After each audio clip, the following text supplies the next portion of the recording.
Let's read Winnie the Pooh, Rabbit's Ears. One summer day, Rabbit worked in his garden, pulling up weeds. "Such lovely quiet," he said to himself. "Every once in a while, a rabbit needs time to think. Not about anything special, but just to think. There's nothing quite as nice as a quiet day in the garden."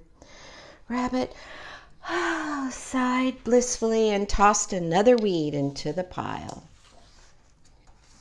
Suddenly, the silence was disturbed by a loud buzzing sound. A bee zoomed past Rabbit's head, followed soon after by Pooh. The bear stomped through Rabbit's garden, scattering the weeds. "Pooh!" Rabbit cried indignantly. "Sorry," Pooh called back. "Can't stop. I'm on the trail of some honey." Rabbit watched Pooh disappear into the forest, then collected the weeds and replaced them neatly in a pile. As Rabbit continued to work in his garden, he began to relax again and even to smile. But his smile quickly faded when he heard Roo and Tigger come bouncing down the path. "Catch me if you can," Roo called. "Here I come," Tigger shouted back. Rabbit jumped up. "Please, please, please, stop making that racket," he pleaded. "What racket?" Tigger asked, coming to a halt. "You're shouting," Rabbit said, his voice rising. "Can't you bounce without shouting?" "I guess we can," Roo admitted, "but shouting makes bouncing more fun." "It's not fun for me," Rabbit insisted crossly. "Some of us like peace and quiet." "Then we'll go someplace else," said Tigger. "Come on, Roo." After Tigger and Roo left, Rabbit hurried to his tool shed.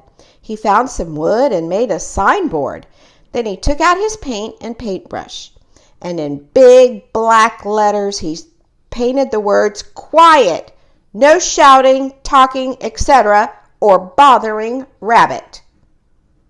As soon as it was dry, Rabbit carried the sign back to his garden and posted it where everyone would see it. The next day, as Rabbit was picking tomatoes, Pooh and Piglet wandered down the path.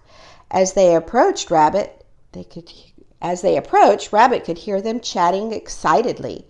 Rabbit stood up and said, "Can't you see the sign? It says quiet, no shouting, talking, etc., or bothering Rabbit." "Oh," Pooh said, "so that's what it says." Piglet gulped and nodded, afraid to speak. Then he and Pooh quietly tiptoed away. A little while later, Owl came by. "Why, Rabbit!" Owl exclaimed. "What an excellent sign! I should make one of those for my house." Owl droned on. "It's awful how some folks never stop talking. Take, for example, my Uncle Robert." Rabbit tapped his foot impatiently. "Ahem," Owl coughed. "I'll be getting along now. Happy thinking, Rabbit." Alone at last, Rabbit began picking corn. Suddenly, the sweet silence was interrupted by a loud tap, tap, tap. Rabbit whirled around, wondering who would dare ignore his sign. Again he heard tap, tap, tap. Finally, Rabbit looked up in a tree. "Oh no," he said, "it's a woodpecker." As the woodpecker continued tapping, Rabbit covered his ears. To his dismay, he could still hear tap, tap, tap.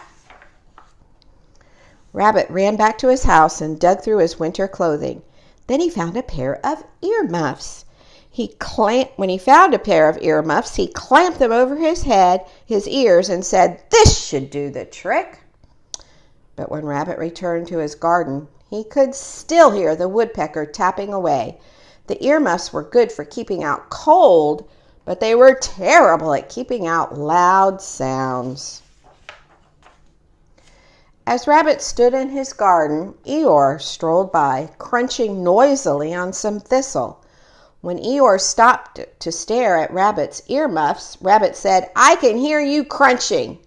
As he spoke, he glared and pointed to the sign.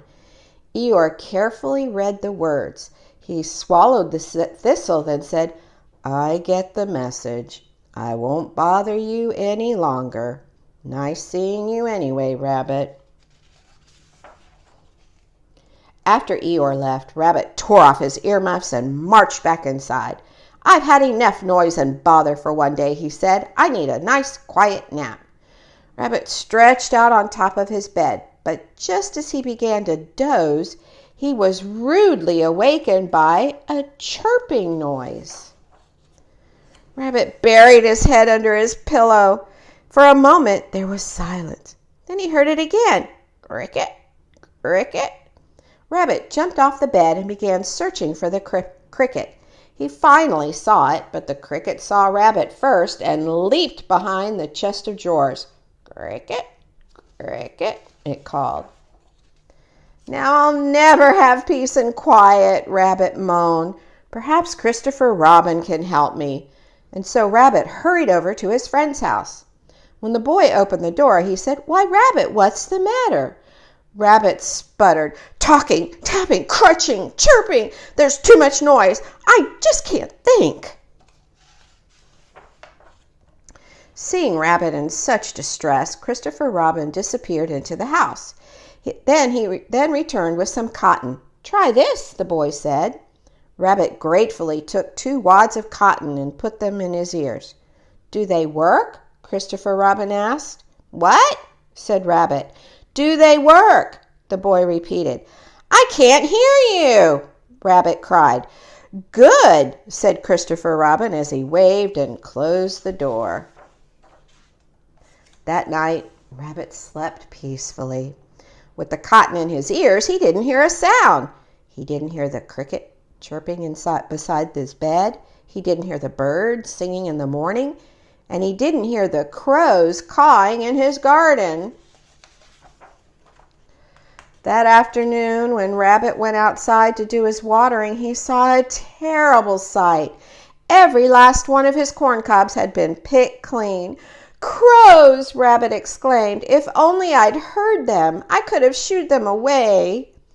Then, just as he began to clean up the mess, he saw Pooh and the others walking down the path. To his surprise, Rabbit's friends walked silently past him. "Wait!" he cried. "Where are you going?" Pooh moved his mouth, but Rabbit could not hear him. "What?" Rabbit said. Then he remembered the cotton balls and took them out of his ears. "What did you say, Pooh?" Rabbit asked. "I said I knocked on your door to ask you on our picnic, but you didn't answer, so I thought you didn't want to be disturbed." "Oh dear," said Rabbit. "I wanted peace and quiet, but I guess I went too far." Then, with an embarrassed smile, Rabbit asked, "May I come on the picnic too?" "We're going to make noise," warned Pooh. "Lots of noise," chimed in Piglet and Tigger. To prove it, Root picked up 2 sticks and banged them together. "That's all right," said Rabbit. "I'll even help you." Then, as the friends strolled down the path, Pooh made up a song. "Tap, tap, chirp, chirp, yakety yak, clinkety clink. Poor Rabbit hears so many sounds when all he wants to do is think. But noise can be a lovely thing, like friends who laugh and birds that sing." Rabbit smiled and loudly clapped along with Pooh's song. It was music to his ears. The end. Thank you for reading along with me.